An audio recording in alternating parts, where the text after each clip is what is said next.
Pernah nggak sih kalian merasa lebih paham saat belajar langsung, bukan cuma membaca buku atau mendengarkan materi? Nah, itulah esensi dari experiential learning. Yuk, kita bahas. Experiential learning atau pembelajaran berbasis pengalaman adalah teori yang menekankan bahwa pengetahuan itu berasal dari pengalaman yang direfleksikan dan dikonstruksi menjadi pengetahuan yang baru.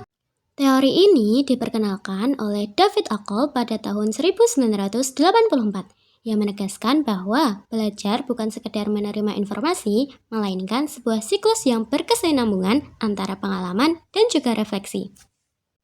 Kolb merumuskan proses belajar dalam 4 tahap. Yang pertama adalah concrete experience, yaitu keterlibatan dalam pengalaman yang nyata.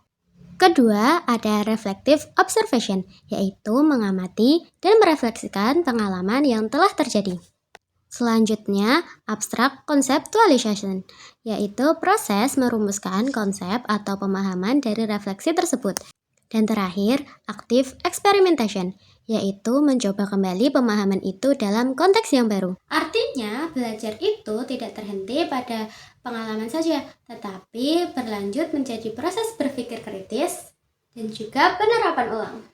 Dalam konteks sekolah, experiential learning dapat terlihat ketika siswa mempelajari ekosistem bukan hanya dari buku, tetapi dengan mengamati lingkungan nyata seperti di kebun sekolah, lalu mendiskusikan hasil pengamatannya, menarik kesimpulan, dan membuat proyek konservasi sederhana. Teori ini memiliki beberapa keunggulan, antara lain pembelajaran menjadi lebih bermakna, meningkatkan kemampuan pemecahan masalah, memberi ruang refleksi kritis, dan juga mendorong kemandirian dalam belajar.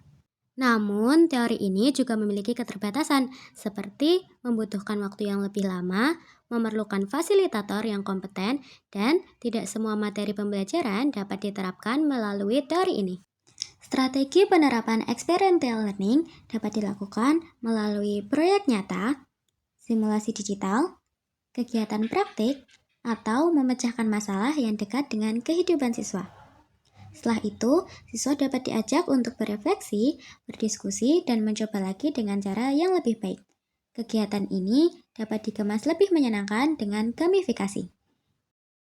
Menurut saya, teori experiential learning mengajarkan satu hal penting, yakni pengalaman adalah guru terbaik, tapi refleksi adalah kunci pembelajarannya.